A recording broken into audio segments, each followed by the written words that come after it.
And we're back at the 8-man All-Star football games doing the pregame show, and we're visiting with Doug Oberle of Victoria, who is the 8-man West 2 coach this year. And Coach, you've been here before, and Beloit really does a good job. It's a good marriage between the city of Beloit and the 8-man Football Association, isn't it? No question about it. I mean, the two have come together and really taken this to a higher level each year. They seem to add a little something to it to make it better.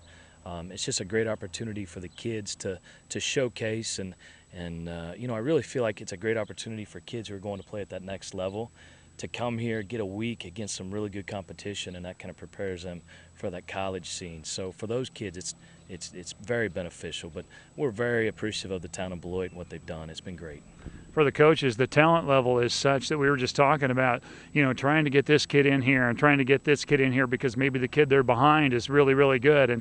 But you'll take that dilemma any day of the week. Sure, and being from a small school, that's a tough thing to get used to as a coach, because you're looking here and you're like, this guy's really good, and then this guy's really good too, and Coach Labertu's running the offense, and we've had guys in and out and all over the place trying to find a spot for them and the best fit for our team, and it's not always easy. And again, that goes back to the credit of the kids being such good kids to understand they've played every down, you know, in high school from sophomore to senior, and now they're having roles and they're having sub packages that they're having to get in on, and it's a hard transition sometimes to go from a kid who's on the field all the time to being a little patient, waiting for your turn, and then taking advantage of that when you get the opportunity. Right, right.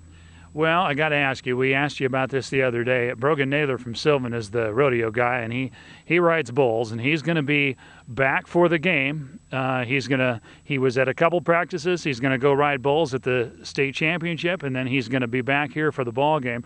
Let me ask you this. Do you think, Doug, if he's willing to jump on an 1,800-pound animal that snorts and kicks and doesn't want you on him, is anything on the football field really going to bother him? Nothing scares him. And here's the crazy part about that young man, and this is a great thing being a coach coming to these games, is getting to meet these kids one-on-one and know them.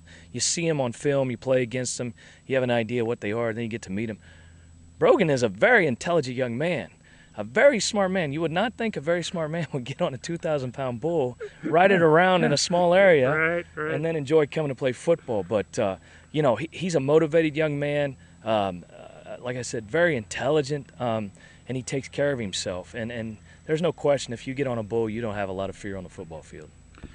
Well, it'll be a lot of fun. You know, Coach Hoyer and you know each other very, very well, and you know what you both like to do. This is a little different because it's an all-star situation, but yet the tendency as the head coach is to bring in a lot of the stuff that you're familiar with. You know, Matt does a great job. He just really does. Great offensive-minded coach.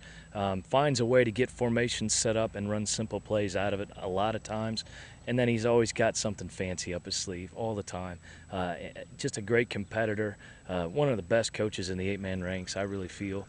It's difficult sometimes because, you know, like we talked the other day, you don't know your talent until you get here. So sometimes you get here and you start tweaking and changing things, but Matt will do a great job with that. And then he's got Coach Hevel, you know, running the defense, and he's been coaching for 30-plus years. So no matter what we throw out there, he's seen it 20 times. He's forgotten more about the game of football than I'll ever know. So they're the coaching-wise on the east side, they're a brilliant staff, and we're going to have to play well to win.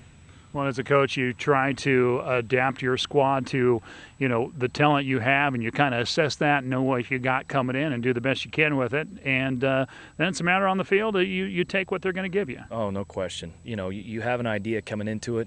You see the kids, you go through some stuff.